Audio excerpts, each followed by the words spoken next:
Halo Sobat Easy Stock, kita mau memilih emiten infrastruktur sektor toll road ya.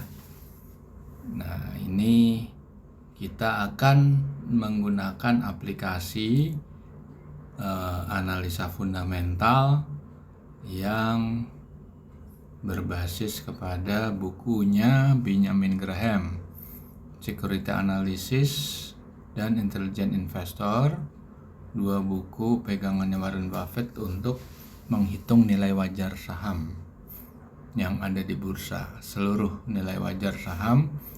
Dan aplikasi ini sobat bisa download di Google Play Store, namanya Easy Stock.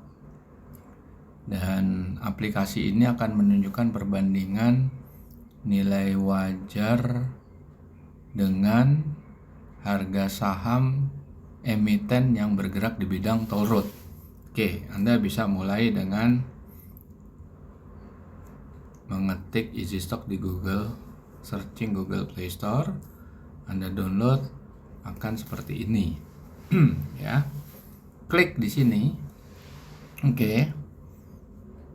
Anda harus masuk ke fitur Best Stock Selection atau Best Selection ya. Best Stock Selection.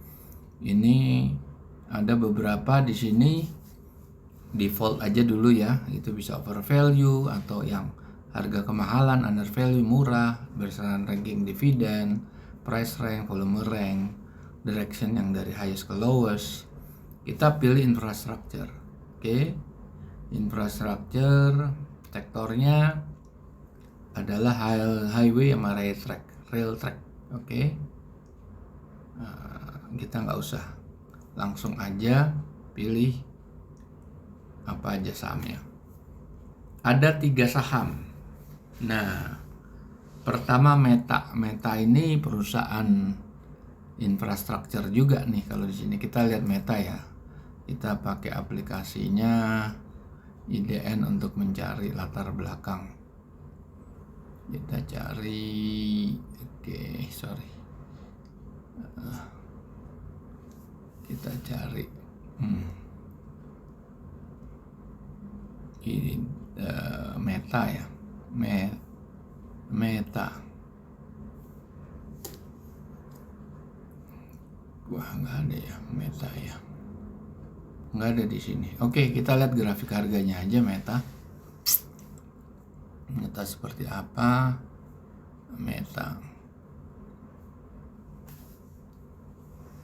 itu naik tinggi ya, di dalam seminggu terakhir tuh volumenya naik luar biasa. Tadinya tidur sahamnya.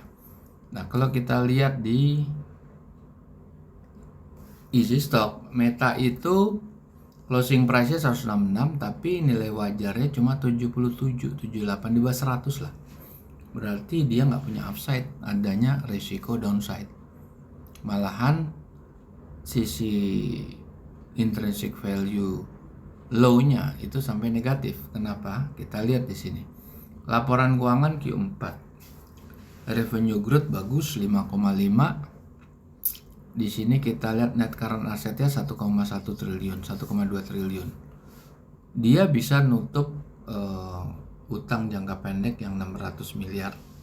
Sehingga ada sekitar surplus daripada working capital sebesar 600 miliar. Tetapi kalau nutup utang jangka panjang nggak bisa, dia malah defisit 2 triliun.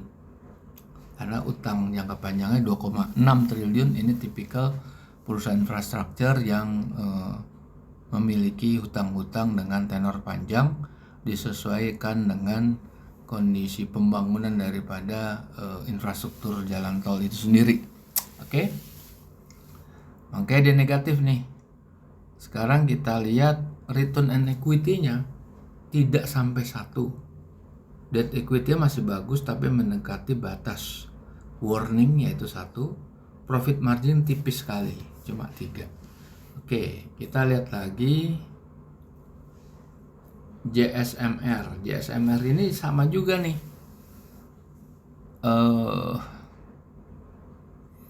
The closing price-nya 3.450. tapi harga nilai wajar tertingginya cuma di bawah 1100.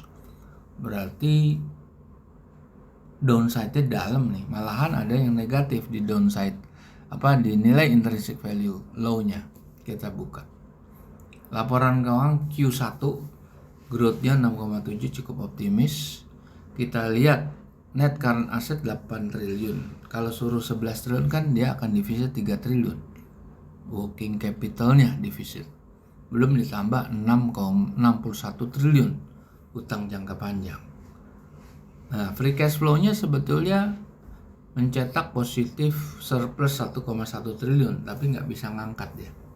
Oke, kita lihat financial ratio-nya. Financial ratio-nya kalau Q1 atau 3 bulan itu 1,1%, berarti kalau disetahunkan itu cuma 4,4, di bawah benchmark yang 10%. Debt to equity-nya udah lewat dari angka 1, terlalu tinggi. Profit margin-nya tipis, working capital juga di bawah 1, kurang menarik.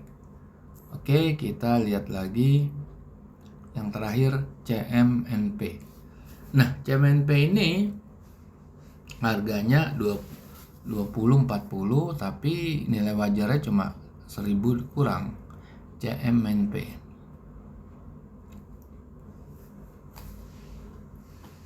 $1.175 tuh harusnya tuh tahun 2021. Itu pun juga sebetulnya udah ketinggian itu. Nah, sekarang kalau JSMR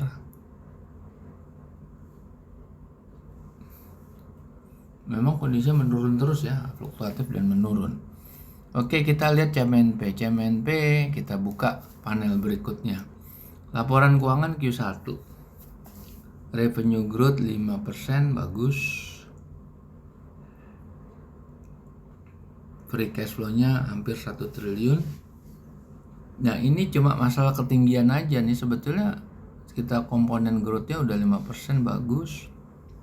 Nah, sekarang return on equity-nya itu 2%. Kalau setahun sama aja 8%, masih di bawah benchmark. Debt to equity-nya bagus, profit margin-nya lumayan ya, 16,8, tapi working capital di bawah 1. Oke, ya equity-nya 1 nih, sebetulnya dia kandidat mau red issue. Oke, para sobat Easy Stock, kita sudah memilih emiten tadi ya.